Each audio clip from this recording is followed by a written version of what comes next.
اعوذ باللہ من الشیطان الرجیم بسم اللہ الرحمن الرحیم ولو ان اہل القرى آمنوا واتقوا لفتحنا علیہم برکات من السماء والارض ولكن كذبوا فأخذناهم بما كانوا يكسبون أفأمن أهل القرى أن يأتيهم بأسنا بياتا وهم نائمون أو أمن أهل القرى أن يأتيهم بأسنا ضحى وهم يلعبون أفأمنوا مكر الله فلا يأمن مكر الله إلا القوم الخاسرون۔ سب سے پہلے تمام قسم کی تعریفیں رب العالمین کے لیے ہے کہ اللہ تبارک و تعالی نے ہم تمام کو نیک کاموں میں آگے بڑھنے کی توفیق عنایت فرمائی، اور اللہ تبارک و تعالیٰ کی توفیق سے ہی ہم لوگ آج فجر کی نماز میں مسجد کے اندر امام کے ساتھ نماز کو ادا کیا، اور اللہ تبارک و تعالیٰ کی ہی توفیق سے جو درس قرآن کا سلسلہ ہے جس میں اللہ تبارک و تعالیٰ کے کلام کو آپ کے سامنے پیش کیا جاتا ہے اور اس کی تفسیر اور توضیح بھی آپ کے سامنے پیش کی جاتی ہے، جس میں ڈھیر ساری نصیحتوں کی باتیں ہوتی ہے، اور جب تک درس کا سلسلہ چلتا رہتا ہے اللہ تبارک و تعالیٰ کی طرف سے اجر و ثواب اور رحمت و سکینت اس جماعت و جمعیت پر نازل ہوتی رہتی ہے۔ اس لیے ہم اللہ تبارک و تعالیٰ کا شکریہ ادا کرتے ہیں، اسی سے اللہ تبارک و تعالیٰ سے ہی اپنے لیے توفیق طلب کرتے ہیں، اپنے گناہوں کی معافی مانگتے ہیں اور اللہ تبارک و تعالیٰ کی ہی حمد و ثنا بیان کرتے ہیں۔ معزز سامعین کرام، درس قرآن کا سلسلہ ہے اور ابھی آپ کے سامنے سورۃ الاعراف سورہ نمبر 7 اور اسی سورت سے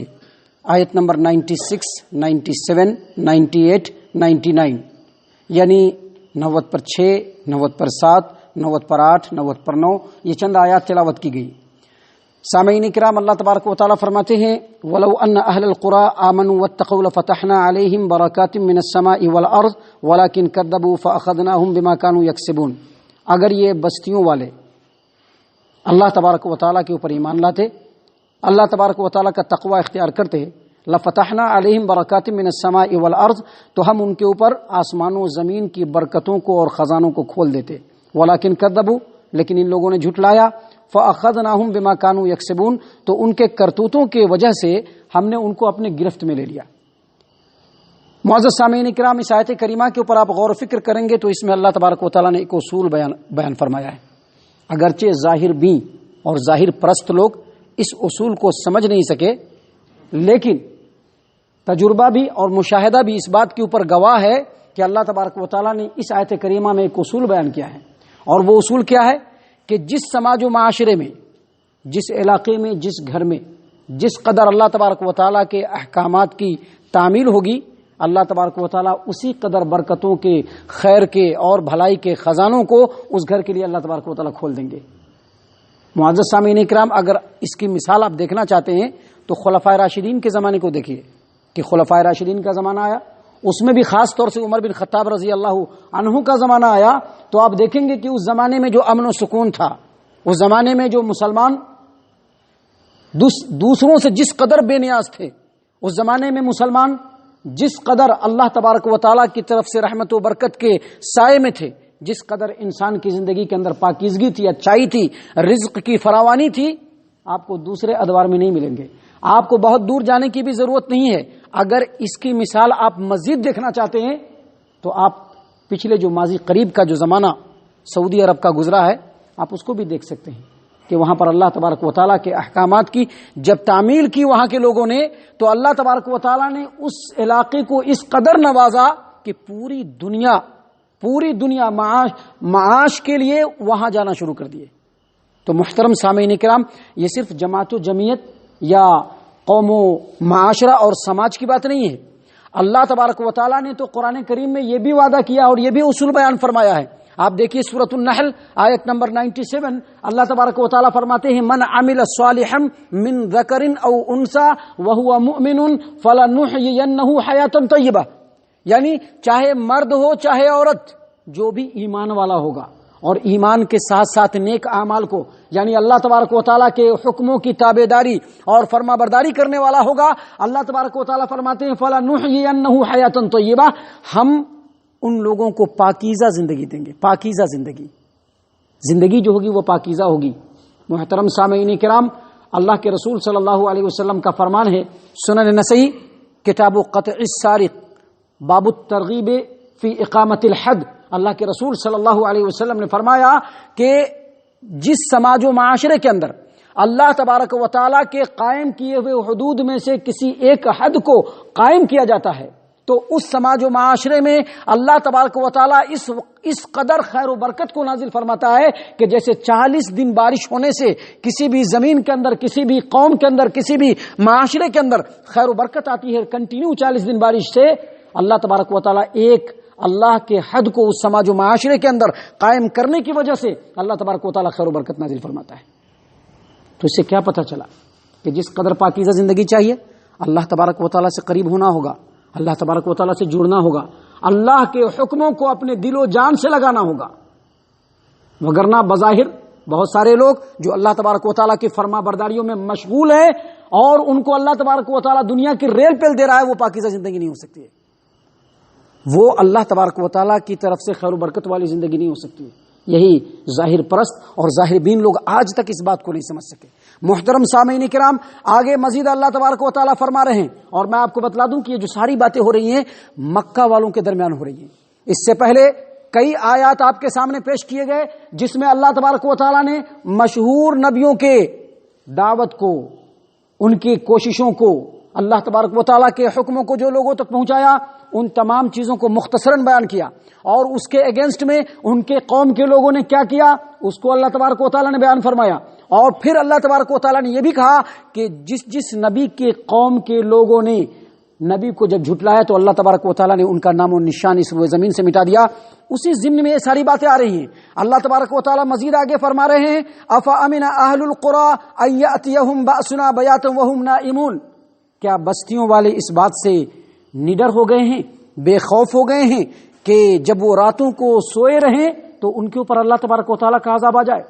پھر مزید آگے اللہ فرما رہے ہیں، او امن اہل القری ان یاتیہم باسنا ضحی وہم یلعبون. کیا بستیوں والے اس بات سے بھی بے خوف ہو گئے ہیں، نڈر ہو گئے ہیں کہ دن چڑھے ان کے اوپر اللہ تبارک و تعالیٰ کا عذاب آئے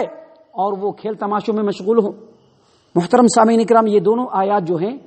ان دونوں آیات کے اوپر اور اس کے معنی اور مفہوم کے اوپر آپ غور کریں گے تو سب سے پہلے جو بات سمجھ میں آتی ہے وہ یہ کہ کسی بھی قوم کے اوپر اللہ تبارک و تعالیٰ کی گرفت اور اللہ تبارک و تعالیٰ کا عذاب دفعتاً اور اچانک آتا ہے، اور انسان اس بات کو محسوس نہیں کر پاتا کہ اللہ کا عذاب آ گیا. بسا اوقات کوئی بھی قوم خواب خرگوش میں بالکل محو ہوتی ہے، سوئی ہوئی ہوتی ہے، غافل ہوتی ہے، اللہ تبارک و تعالیٰ کا عذاب اچانک اس قوم کے اوپر آ جاتا ہے. اور بسا اوقات دن کے اندر انسان کاروبار میں، کھیل تماشوں میں، انٹرٹینمنٹ میں اور تفریح میں بالکل مشغول ہوتی ہے اور اللہ کے عذاب سے غافل ہوتی ہے کہ اچانک اللہ کا عذاب آ جاتا ہے. سامعین کرام، اس سے یہ پتہ چلتا ہے کہ جس طرح سے موت کا کوئی وقت مقرر نہیں، اسی طرح سے اللہ کے عذاب اور گرفتاری کا بھی کوئی وقت مقرر نہیں. بلکہ موت تو بسا اوقات پہلے سے انسان کو محسوس ہونے لگتا ہے کہ لگتا ہے میرا آخری وقت ہے. موت کی جکڑن، موت کے سکرات سے انسان کو پتہ چلنے لگتا ہے کہ یہ ہمارا آخری وقت ہے. لیکن اللہ تبارک و تعالیٰ کا جب عذاب آتا ہے تو کسی بھی قوم کو پتہ نہیں چلتا ہے. دوسری بات، ان دونوں آیات کے اوپر آپ غور کریں گے اور پچھلی آیات کے اوپر آپ غور کریں گے جو آپ کے سامنے پیش کیا گیا، تو یہ بھی پتہ چلتا ہے کہ اگر کسی قوم کے اندر، چاہے مشرکین مکہ ہو یا مشرکین مکہ کے بعد کے ادوار کے زمانے میں کسی بھی قوم کے لوگ ہوں، کسی بھی دھرم کے لوگ ہوں، کسی بھی مذہب کو ماننے والے لوگ ہوں، اگر وہ تمام بیماریاں اور خرابیاں اور مرض جو پچھلی قوموں کے اندر پائی گئی، جس کی وجہ سے ان کو ہلاک و برباد کیا گیا، عذاب سے ان کو دوچار کیا گیا، اگر وہ خرابی اور وہ بیماری کسی بھی قوم کے اندر پائی جائے گی تو ان لوگوں کو بھی اللہ کے عذاب سے بے خوف نہیں ہونا چاہیے. یہ نہیں سمجھنا چاہیے کہ ہمارے اوپر اللہ کا عذاب نہیں آ سکتا ہے. اگر وہی خرابی جو ان لوگوں کے اندر تھی بعد کے ادوار کی قوم کے اندر بھی ہوگی، اللہ تبارک و تعالیٰ اسی بات کو یہاں پر بیان فرما رہا ہے کہ کیا وہ لوگ بے خوف ہو گئے ہیں، نڈر ہو گئے ہیں کہ ان کے اوپر اللہ کا عذاب نہیں آئے گا؟ ارے اللہ کا عذاب آ سکتا ہے، ایسے وقت میں آئے گا جب انسان کھیل تماشوں میں اور انٹرٹینمنٹ میں مشغول ہوگا، اور اللہ تبارک و تعالیٰ کا عذاب ایسے وقت میں آئے گا کہ جب انسان نیند کے اندر بالکل غافل ہوگا، اللہ کا عذاب یکدم اور یک لخت اس کو پکڑ لے گا. محترم سامعین کرام، ان تمام باتوں کو بیان کرنے کے بعد اللہ تبارک و تعالیٰ نے فیصلہ کن انداز میں، دو ٹوک اور بے لاگ انداز میں فرمایا افامنوا مکر اللہ۔ اصل میں مکہ والے مخاطب ہیں، لیکن اس کو صرف مکہ والوں کے لیے خاص نہ سمجھا جائے۔ اللہ تبارک و تعالیٰ فرماتے ہیں افامنوا مکر اللہ، کیا یہ لوگ اللہ تبارک و تعالیٰ کی تدبیر اور چال سے بے خوف ہو گئے، نڈر ہو گئے؟ فلا یأمن مکر اللہ الا القوم الخاسرون، اللہ تبارک و تعالیٰ کی تدبیروں سے اور چال سے وہی لوگ محفوظ ہو سکتے ہیں جو گھاٹا پانے والوں میں سے ہو۔ یہاں پر سب سے پہلی بات میں آپ کو بتلا دوں کہ یہاں پر اللہ تبارک و تعالیٰ کے لیے جو مکر کا لفظ استعمال ہوا ہے، یہ دراصل رد عمل میں عربی زبان اور عربی لغت کے اندر مشاکلہ کے طور پر کسی بھی یعنی کفار و مشرکین یا اللہ کے نافرمان بندوں کے کسی بھی عمل کے رد عمل میں جو اللہ تبارک و تعالیٰ کی طرف سے اس کو برائی ملتی ہے، اس کو مکر یا برائی کہا جاتا ہے۔ مثال کے طور پر قرآن کریم کے اندر دوسری جگہ دیکھیے وَجَزَاءُ سَيِّئَةٍ سَيِّئَةٌ مِثْلُهَا، یعنی کسی بھی انسان کے برائی کا بدلہ بالکل اسی طرح کی برائی ہوگی جو رب العالمین کی طرف سے ہوگی۔ تو یہاں پر رب العالمین کی طرف سے اگرچہ ہے، لیکن یہاں پر سمجھنے کی جو اصل بات ہے وہ یہ ہے کہ رب العالمین کی طرف سے کسی بھی کافر و مشرک یا بد عمل لوگوں کے اوپر اللہ تبارک و تعالیٰ کا جو عذاب آتا ہے، اس کا مورد الزام اللہ تبارک و تعالیٰ کے اوپر نہیں رکھا جائے گا، بلکہ انہی کفار و مشرکین کے اوپر رکھا جائے گا، کیونکہ ان کی چال کی وجہ سے اللہ تبارک و تعالیٰ نے ان کے ساتھ ایسا کیا ہے۔ محترم سامعین کرام، یہ تمام کے تمام جو آیات ہیں جو بھی ہمارے سامنے بیان کیے گئے ہیں، ہمارے لیے بہت زیادہ نصیحتوں سے بھرا ہوا ہے۔ ان کے اوپر ٹھنڈے دل سے غور و فکر کر کے اگر ہم اپنی زندگی کو کریکٹ کر لیتے ہیں، یقیناً اللہ تبارک و تعالیٰ کی طرف سے پاکیزہ زندگی ہمارے لیے ملے گی۔ لیکن اگر ہمارا عمل اس کے برعکس ہوا تو جس طرح سے ہم لوگ